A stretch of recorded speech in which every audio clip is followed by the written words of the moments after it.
Probably my biggest. I shared my faith with my best friend Ron Perry. Ron had cancer.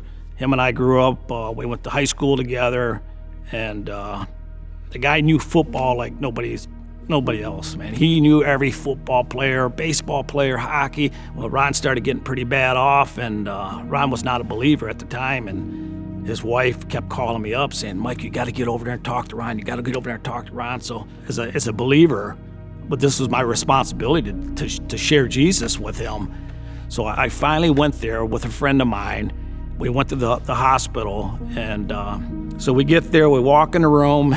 He's laying on the bed. He's not very responsive, and I'm thinking, dear Lord, did I miss my opportunity? And I sat down, and all of a sudden his eyes pop open, and in my heart I was just praying, God, give me this chance. So his eyes popped open, and he looks up, and I walk over, and I say, hey, Ron. He says, hey, Mike. And he says, who's this guy here? And I said, oh, that's Danny. You know Danny. And so, I could tell he was fully aware of what was going on, but at that moment, I really didn't know exactly what was going on in that room. And he kept telling me, he says, is there anybody in this room right now? I said, no, it's just us two. And he says, are you sure? And I said, yeah. I says, Ron, we're not playing a joke. I'm here to talk to you about your faith. So we started talking and talking about some of the old times. And so I started sharing my faith with him, and I started sharing the gospel with him. And he says, well, Mike, we did a lot of some bad stuff when we were younger. I said, yeah, I know. I was with you in a lot of that bad stuff.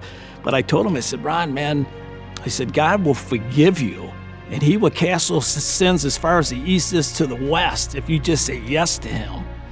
And he kind of looked around, and he wasn't sure about it. And all of a sudden, hospice walks in the room and says, you're going to have to leave the room. I said, oh, gosh, what timing is this? And they said, we're going to have to evaluate him. So I left out of the room. I went outside, and about a half hour later, they come back in, and I go back into the room.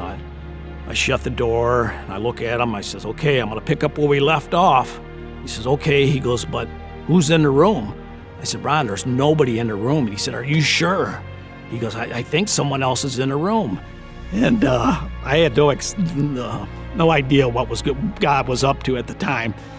So I went over and I started sharing my faith with him, sharing the gospel with him. And I told him all about Jesus. And I asked him, I said, hey, do you want to receive Jesus in your heart? He said, yeah, I want to do that. And I said, well, why don't you pray after me? And we prayed together. And he looked up after we had prayed, and he says, who's that standing at the end of my bed, Mike? I looked up, I says, Ron, I don't see anybody. He says, no, Mike, there's a man standing at the end of my bed.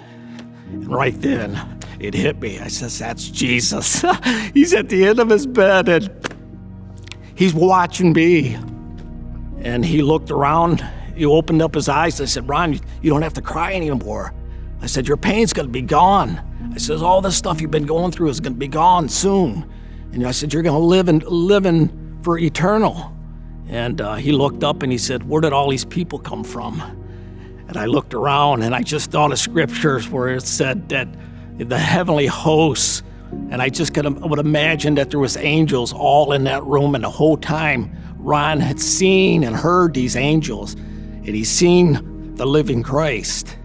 And I walked out of the room, and I got out of the hospital room, and I just fell to my knees. I was just so overwhelmed that I was almost like John in Revelations when John says, and I, John, he says that 6 times in Revelations. And I thought the same thing, that God just used me to lead my buddy Ron to Jesus.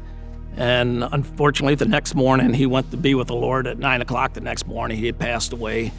But wow, what a feeling that God used me to lead him to Christ.